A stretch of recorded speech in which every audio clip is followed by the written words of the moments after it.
ang misteryosong isla na Pagong. Noong unang panahon, sa isang malayong nayon na napapaligiran ng kabundukan at dagat, naninirahan ang isang batang mangingisda na si Lino. Siya ay kilala sa kanilang lugar bilang masipag at mapagkumbaba. Sa araw-araw lumulunsad siya sa kanyang maliit na bangka upang manghuli ng isda para sa kanyang ina at nakababatang kapatid. Isang umaga habang sumisiklab ang liwanag ng araw sa ibabaw ng dagat, napansin ni Lino ang kakaibang alon na tila may hugis, para bang may malaki at bilog na nilalang na lumulutang sa di kalayuan. "Nako, ano kaya yon?" tanong ni Lino sa sarili. Sa kabila ng kaba, nilapitan niya ito. Doon niya nadiskubreng hindi pala ito basta-bastang bato o lumulutang na kahoy.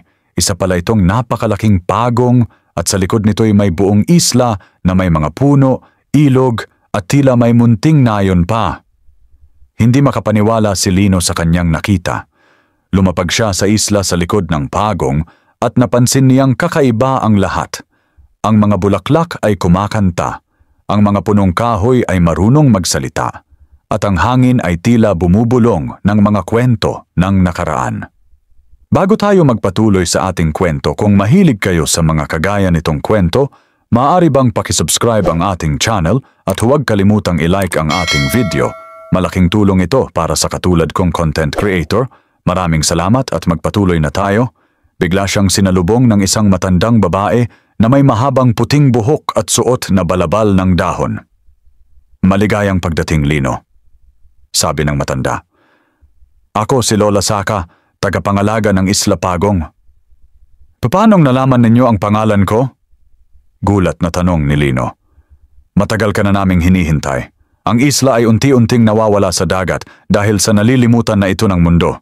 Ikaw ang huling pag-asa naming mailigtas ito." Ipinaliwanag ni Lola Saka na upang mapanatiling buhay ang isla, kailangan itong maalala at maprotektahan ng isang taong may mabuting puso. Pero bago iyon, kailangan munang daanan ni Lino ang 3 pagsubok ng karunungan, tapang at kabutihan. Una, dinala siya sa gubat ng guni-guni, kung saan kailangan niyang makalabas sa kabila ng mga ilusyon. Nakita niya roon ang imahe ng kanyang ama na matagal nang nawala sa dagat, humihingi ng tulong. Halos sumuko na siya, ngunit naalala niyang isa lang itong pagsubok. Tinakpan niya ang kanyang mga mata at sinigaw, "Ito'y hindi totoo. Ang puso ko ang aking gabay." At agad na naglaho ang ilusyon, tanda ng kanyang tagumpay. Ikalawa, humarap siya sa bangin ng hangin, kung saan kailangan niyang tumawid sa isang lubid sa gitna ng matinding hangin. Sa kalagitnaan ay halos mahulog siya, ngunit narinig niya ang tinig ng kanyang ina sa kanyang isipan. "Huwag kang bibitiw, anak." Huminga siya ng malalim at dahan-dahang tumawid hanggang sa makarating sa kabila. Ikatlo, kailangan niyang harapin ang isang dambuhalang ahas na nagbabantay sa puso ng isla. Isang kristal na kumakatawan sa buhay ng Pagong isla. Ngunit imbes na labanan ito, lumapit si Lino ng walang takot at sinabing, "Hindi ako narito para manakit. Narito ako para magligtas." Sa kanyang kabutihang loob, lumambot ang puso ng ahas at hinayaan siyang kunin ang kristal. Matapos ang 3 pagsubok, muling lumiwanag ang isla. Umusbong muli ang mga bulaklak, tumilapon sa hangin ang mga makukulay na ibon at muling naging masigla ang paligid.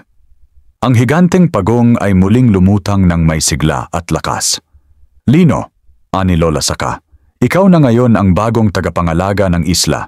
Ngunit may karapatan kang bumalik sa iyong pamilya. Ang isla ay laging narito, sa bawat pusong may malasakit sa kalikasan at kabutihan."